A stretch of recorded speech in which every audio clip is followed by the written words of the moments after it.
Discover You Radio's discussion. Stay tuned as Robert Simmons and Rita Fox go into a deep dive as we discover this legendary legacy together.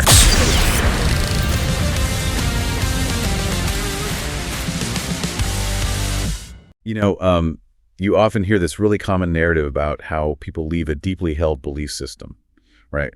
Like especially a religious one. Yeah, the classic slow fade. Exactly. The story usually goes that it's this slow, agonizing fade, like a really long period of internal doubt, maybe some, unresolved questions about theology, or just a gradual frustration with the hypocrisy of a community. Right, or a tragedy that kind of chips away at their worldview over years and years. Yeah, it's an erosion. But when you actually look at the psychology of radical paradigm shifts, a surprising number of them, they don't happen like that at all. Yeah, not at all. They aren't slow erosions. They are these sudden, violent collisions.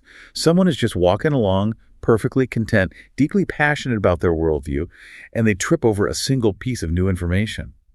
And in an instant, the entire architecture of their reality just flips upside down. Well, it's the difference between a house slowly decaying over decades because of, a leaky roof versus a house that seems perfectly structurally sound being instantly leveled by a seismic event. Oh, wow. Yeah.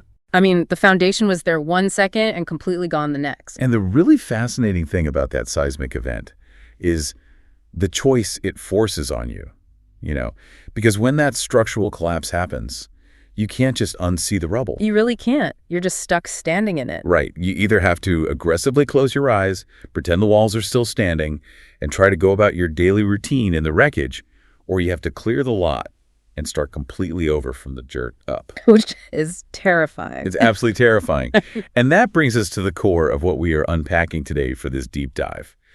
We are looking at a stack of source materials from a musician named Lonnie Carter. Right, who goes by the artist name Yahua Praise. Yes, exactly. We have his background notes, his social media profile analytics, and the complete lyrical text of his song, My Testimony, which is available on iTunes. And we're going to use those materials essentially as a sociological and, psychological blueprint, because we are tracking a highly specific, intensely personal journey here. Yeah, and it's quite a leap. It really is. Carter moves from a lifelong passionate adherence to traditional mainstream Christianity into a completely different spiritual paradigm, one that's centered around a specific sacred name and Torah observance. And along the way, we are going to debate the real-world mechanics of what happens when you step outside of an established orthodoxy, because there are heavy social costs. Massive social costs, yeah. And we want to look at the psychological mechanisms of adopting new beliefs and how digital algorithms are actually replacing physical communities for people on the fringe. Which is a huge part of the modern experience. Definitely. And ultimately, we want to frame these insights as a guide for you, the listener. Because whether you are navigating a religious shift, a change in your political ideology, or, even a massive pivot in your professional identity, the mechanics of how we tear down and rebuild our reality are remarkably universal. Absolutely. And just to lay our analytical cards on the table before we get into the text, we are examining this purely as observers of a profound human paradigm shift. Right. We have to be clear about that. Yeah, we're dissecting the anatomy of Carter's experience and the lyrics he wrote about it. We aren't here to endorse or validate any specific theological viewpoint, whether that's the mainstream tradition he left or the new path he is walking now. Our focus is strictly the architecture of the journey itself. Exactly. Okay, let's unpack this. Let's start with the architecture of the specific awakening. In his background notes, Lonnie Carter describes his starting point, and it directly challenges that slow erosion myth we just talked about. It really does. He writes, "I was a Christian my whole life, and it was not really looking for anything else. I thought it was the only way, and I was passionate about it." What's fascinating here is that phrasing, not really looking for anything else, that is the critical variable. Because in the study of cognitive shifts, there is a massive difference between an active seeker and a passive recipient. How so? What's the difference functionally? Well, an active seeker is already dissatisfied, right? Their mental soil is already tilled, it's just waiting for a new seed. But Carter is saying his soil was completely paved over. He was totally locked in, fully invested in his existing framework. So what breaks through the pavement? Because something obviously did. Right. He calls it a light bulb moment. He says, "One day I heard his name, and a light bulb popped on in my head." And this makes me think about the neuroscience of how we process sudden realizations. Oh, that's a great angle. Because it's not just a metaphor. When we experience a true aha moment, or like a gestalt shift, our brain is essentially taking disparate pieces of information we already had and suddenly connecting them via a completely new neural pathway. That's a highly accurate way to frame it. I mean, think about the concept of retroactive recontextualization. Okay, break that down for me. So, Carter notes that once he had this light bulb moment regarding this specific name, he began to seek, as he puts it, without the doctrine and the religion. And suddenly, the old scriptures he had been reading his entire life, the texts he thought he had completely mastered, made sense in a totally different way because he finally understood the foundation. Wow. So the book didn't change. Right, the data didn't change at all. The text of the book didn't physically alter, but the interpretive framework shifted completely. I always think about those optical illusions, like the famous drawing that is either a rabbit or a duck, depending on how you look at it. Right, yeah, the classic rabbit duck. Right, so you stare at it for 20 years and you only see a duck. You are passionate about the duck. You write essays about the duck. You're a duck guy. Exactly, I'm a duck guy. Then someone walks up, points to the beak and says, actually, those are rabbit ears. And in a fraction of a second, your brain rewires the image. Yep. So you see the rabbit. And you can't unsee it. Never. The wildest part is, once you see the rabbit, you can never go back to purely seeing the duck the way you used to. Yeah. The innocence of that old perspective is permanently destroyed. And that destruction of the old perspective carries an immense psychological weight, which honestly makes a particular detail from his submission form so incredibly jarring. Oh, I know exactly what you're going to say. Right. There is a question that asks for a Billboard charting artist inspiration. Essentially, who is your sonic peer? What does this song sound like? Yeah. And if we are dealing with the destruction of a lifelong worldview, like a terrifying paradigm shift where old foundations crumble, you would anticipate a really somber, heavy, perhaps melancholic musical influence. Like a mournful acoustic track. Exactly, or a cinematic brooding score, something with a lot of cello. But he doesn't list a brooding artist. He lists Bruno Mars. Which is just a profound stylistic juxtaposition. It really is. I mean, Yeah. Let's think of the mechanics of that pairing. Bruno Mars is synonymous with upbeat, infectious, horn-driven pop funk. It's party music. Yeah, it is music engineered to make you move, to make you feel celebratory. Rapping heavily existential, philosophically dense lyrics about a world crashing down in the shiny, propulsive groove of a pop-funk track. It changes the fundamental chemical reaction of the song. It totally does. Like, if I hand you a lyric sheet that says I was weeping because my whole life was a lie, and I play a slow piano dirge, you feel pity for me. You feel the weight of my tragedy. But if I deliver those exact same words over a syncopated funk beat with a driving bass line, I am using the instrumentation to subvert the text. Or rather, it's adding a hidden layer of context to the message. The upbeat instrumentation acts as an emotional cipher for the listener, signaling that the destruction of the old self is not a funeral, it's a jailbreak. A jailbreak. Oh, that hits it perfectly. He isn't mourning the collapse of the house. He's throwing a party in the empty lot. Yeah, exactly. It reframes the terror of losing your foundation into the exhilaration of finding a new one. But to truly grasp the scale of that exhilaration, we have to look closely at the rubble of what he left behind. And he is ruthless in his assessment of his past. Very. Let's dive into the opening lyrics of verse 1. The deconstruction phase of the text is striking in its complete lack of sentimentality. There's no nostalgia here. None. I'll read the exact lyrics. He says, I was minding my business, didn't know I was useless, thought I was preaching him, but I was truthless, never questioned what I was taught. My parents handed me what they had bought. Wow. And he follows that up with, I was blind and could not see. I thought I was right. Truth wasn't in me. My life built on a lie that my parents dealt. I was only relying on what I felt. That word truthless carries an enormous amount of philosophical baggage. Yeah, it's a heavy word. He isn't claiming he was merely mistaken on a few doctrinal points or that he had a slightly blurry view of the divine. To declare oneself truthless is an absolute nullification of his previous spiritual utility. It reminds me of the psychological concept of cognitive dissonance, specifically how we resolve it when we make a massive, life-altering pivot. Oh, that's a really good point. Because when you adopt a new radical framework that alienates you from your past, you can't just say, well, my old life was pretty good, but this is a little better. No, that doesn't work. Right. That doesn't provide enough psychological armor to survive the social fallout. You have to categorize the past as an absolute negative, a lie, useless, truthless, to justify the extreme disruption of your present. That is a very solid application of dissonance theory. By creating a stark binary contrast like, the old life was entirely dark, the new life is entirely light, the mind protects itself from the regret of the transition. Yeah, it's a survival mechanism. Furthermore, look at the sociological critique embedded in those lines. Never question what I was taught. My parents handed me what they had bought. This is a surgical dissection of how human beings acquire belief systems. Which is mostly by accident of birth, right? Pretty much.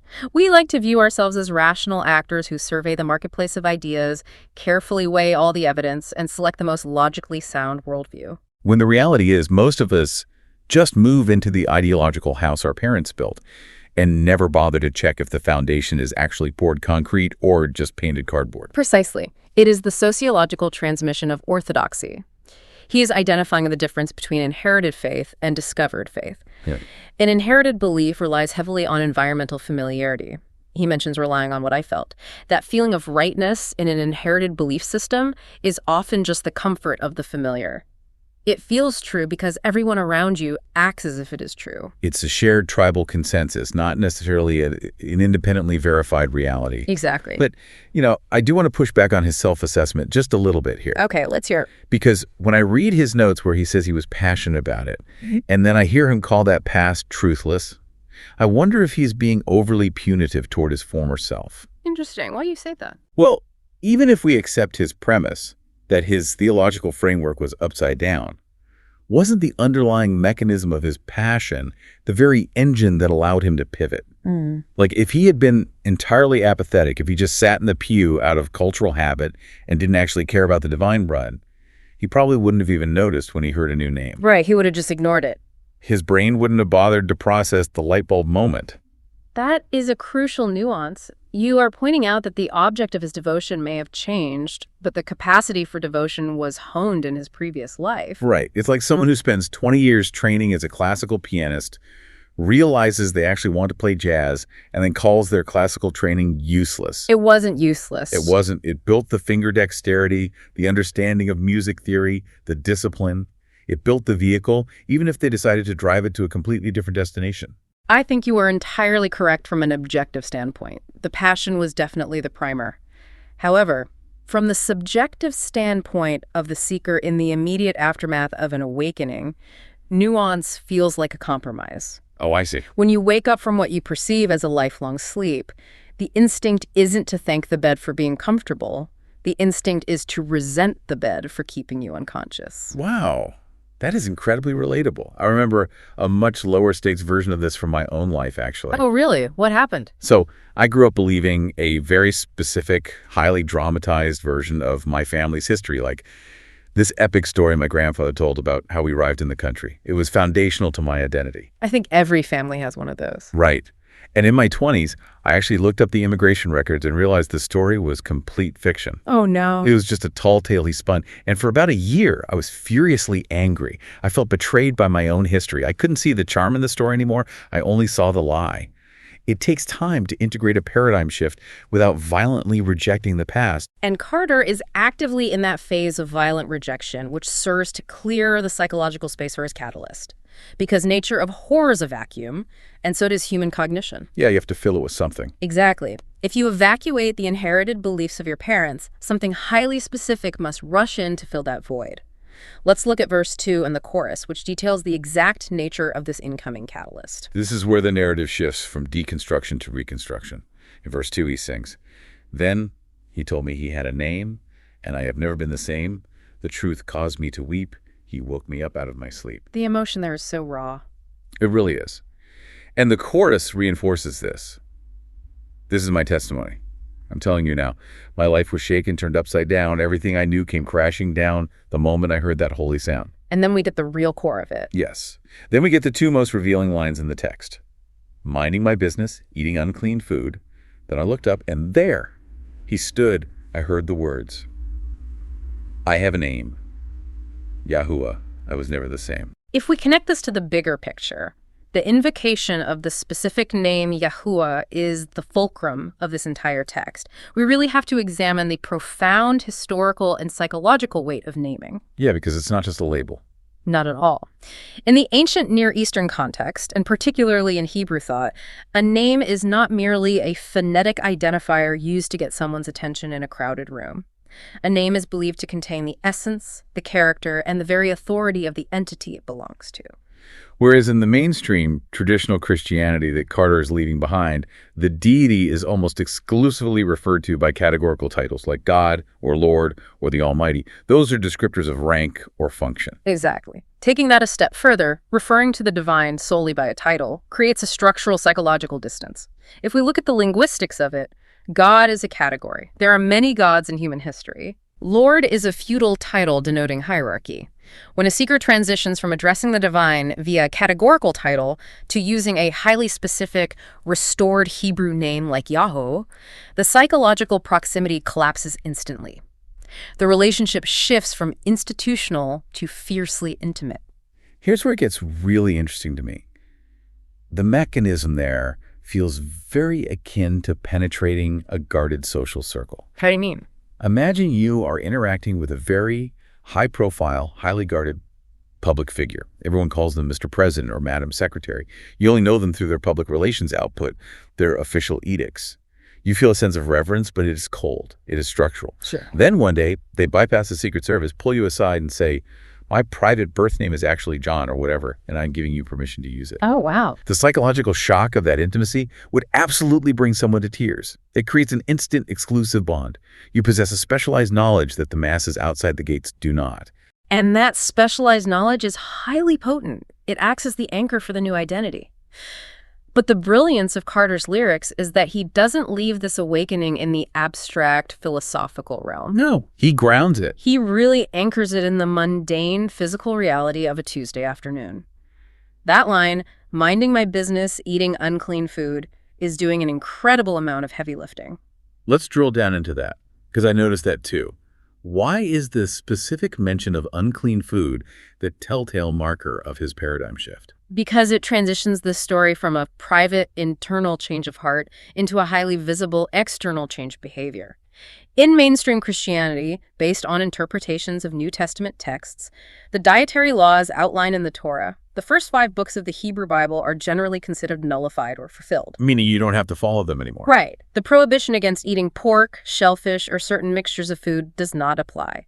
A mainstream Christian can eat a bacon cheeseburger with zero theological friction. But the sacred name movement and the various Torah-observant paths tied to it assert that those original laws were never abolished. Right. And by calling out his past behavior as eating unclean food, Carter is publicly declaring his submission to Levitical law.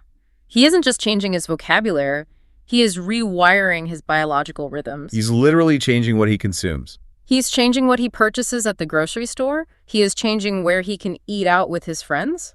Which means his spiritual awakening suddenly has tangible social consequences. Adopting a Torah-observant lifestyle isn't just about food either.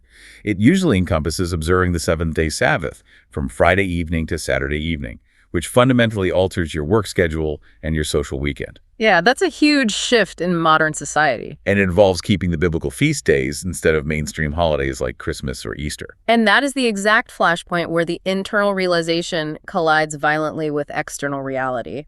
It is one thing to sit in your room and privately use a new name for the divine. Nobody gets mad at you for that. Exactly. But it is an entirely different, incredibly disruptive thing to go to your family's Thanksgiving dinner.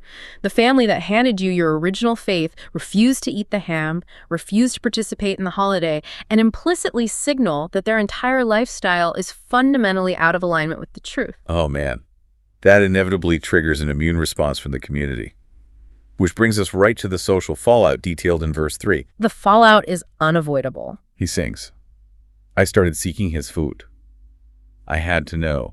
Didn't care how far I had to go. People talked and people judged. But I kept moving. I never budged. And he clarifies what drove him. I had to know Torah, had to know your name. Didn't care if my life would never be the same. People talked and people judged. We are looking squarely at the mechanics of in-group and out-group bias here. The sociologist Henri Tajfel's social identity theory is incredibly useful in understanding this dynamic. Break that down for us. So, Tajfel demonstrated that human beings derive a massive portion of their self-esteem and identity from the groups they belong to. To maintain that self-esteem, the group must constantly validate its own superiority and the absolute correctness of its shared orthodoxy. And when someone inside the group suddenly stops acting like the group, stops eating the same food, stops using the same vocabulary, stops observing the same holidays, they aren't just seen as quirky. No, they are perceived as an existential threat. Precisely.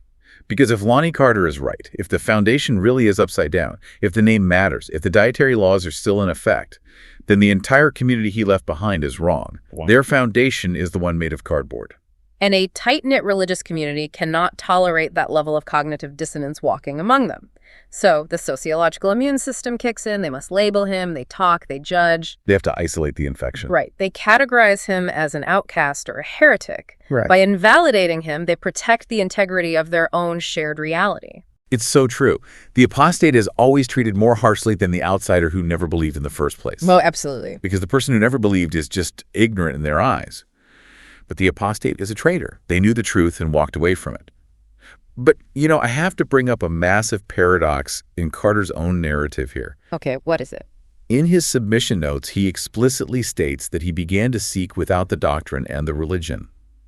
He views his exit from mainstream Christianity as an escape from doctrine, but look at what he walked into. Yeah, it's a lot. He is embracing the Torah, which literally means instruction or law. He is adopting highly specific dietary codes, Sabbath keeping, and a rigid adherence to a specific name. How in the world does someone trade a standard Sunday church service for a highly regulated, Torah-observant lifestyle and call that a life without doctrine?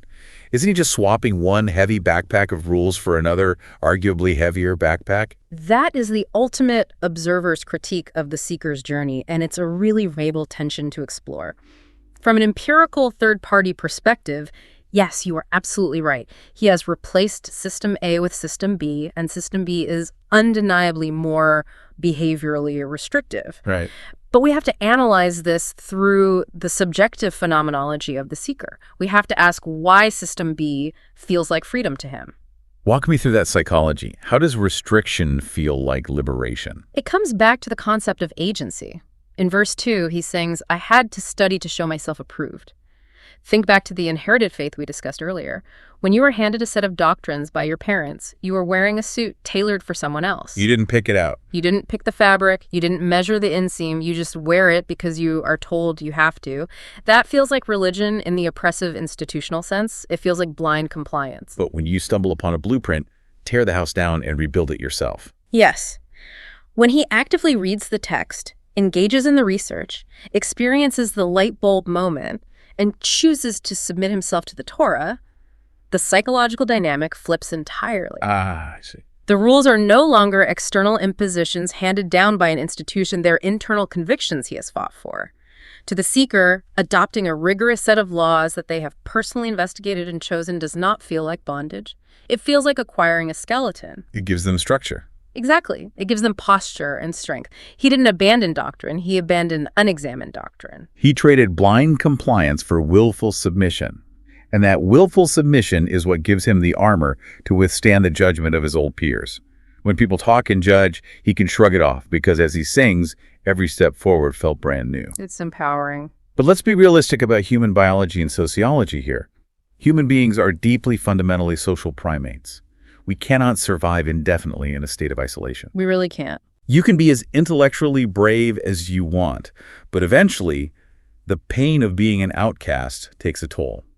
When you lose your original in-group, a vacuum is created, and your psychological drive to find a new tribe is overwhelming. Historically, that was the greatest danger of the paradigm shift. If you had a radical awakening in a small village in 1850 and alienated their local congregation, you were simply alone. Yeah, there's nowhere to go. You were just the eccentric living on the edge of town.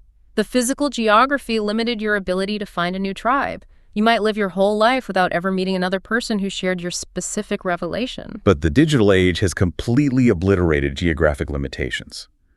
Which brings us to a fascinating dimension of Carter's story. how he is utilizing digital platforms not just to share music, but to construct a completely new reality. Let's look at the analytics of his online presence. The data provided in the sources is highly illustrative of this modern phenomenon. So he operates across multiple channels under Yahua Praise. He has a dedicated website. But the most robust data we have is from his TikTok account, under the handle at yah.motivation. Which is a great handle. It is. His bio explicitly states his mission: encouragement for the people of Yahua. The numbers are significant for a niche theological space. He has 11.6K followers. He has amassed 117.7K cumulative likes. We can see a grid of pinned videos with thousands of views each, almost 6,000 on one, over 9,000 on another. What we are observing here is the architecture of the algorithmic congregation. The algorithmic congregation, I love that phrasing. How does that fundamentally change the seeker's experience of isolation? Think of social media algorithms, particularly TikTok's For You page, as a massive mycelial network, the underground fungal threads that connect separate plants in a forest. Okay, I'm with you. In the physical world, Lonnie Carter might be the only Torah-observant, sacred name believer in his immediate zip code. When he goes to the local grocery store, he is an outlier. But the moment he posts a video or a song utilizing specific keywords, hashtags, and sonic markers, the algorithm acts as a hyper-efficient matching engine. It bypasses geography. Completely. And it instantly connects him with those 11,600 people globally who share his exact, highly specific paradigm. It neutralizes the sting of the physical community's judgment.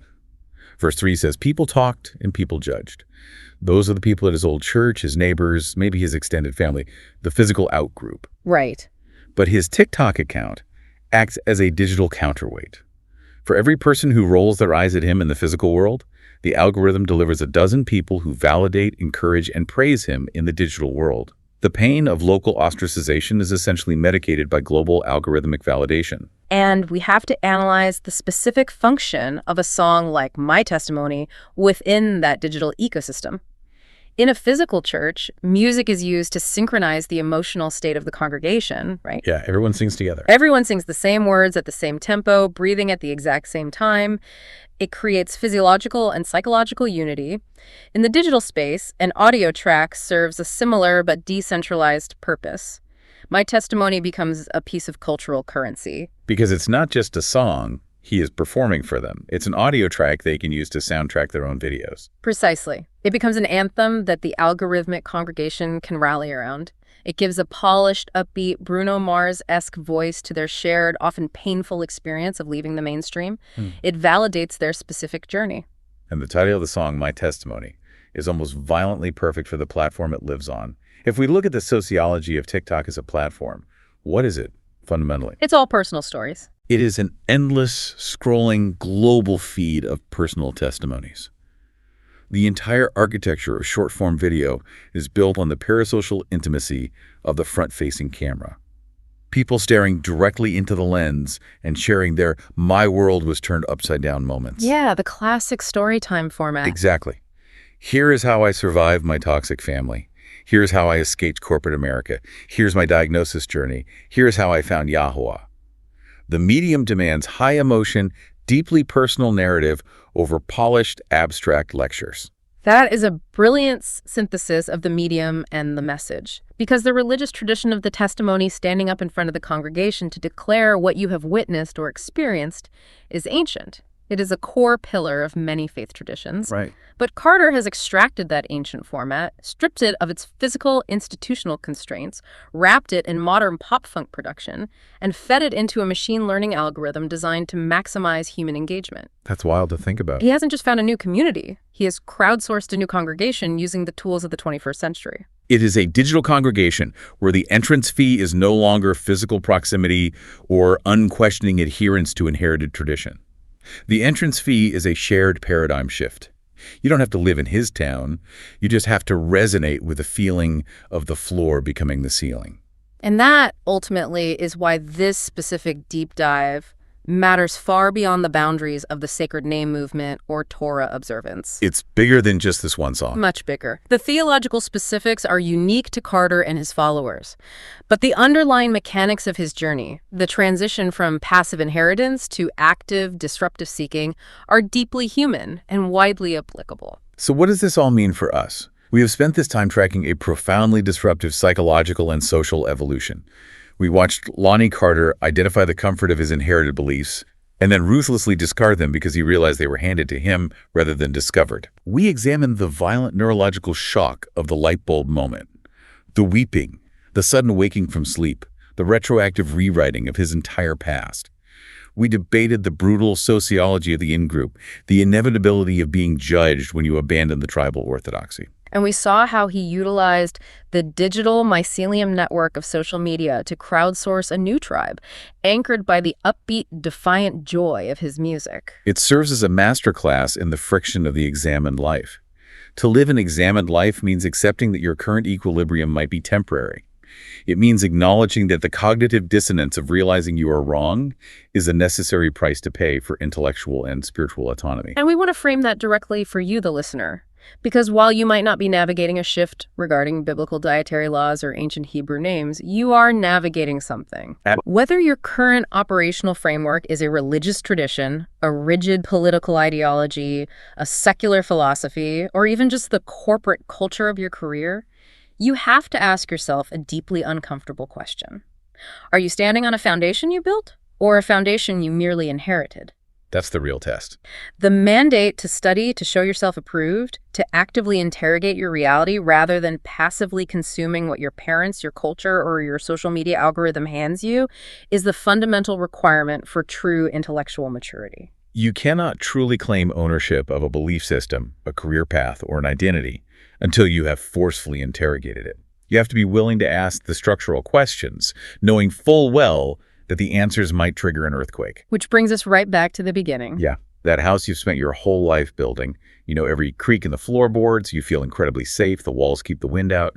But somewhere, sitting on a table in the corner, there's a piece of information, a blueprint, a new data point, a name. And you've been ignoring it. You've been ignoring it because your subconscious knows that if you look at it too closely, you might realize the foundation is poured on sand, or that the house is entirely upside down. The fear of that realization keeps the vast majority of human beings in a state of comfortable, managed sleep. But Lonnie Carter looked at the blueprint. He faced the terrifying reality that his foundation needed to be torn up.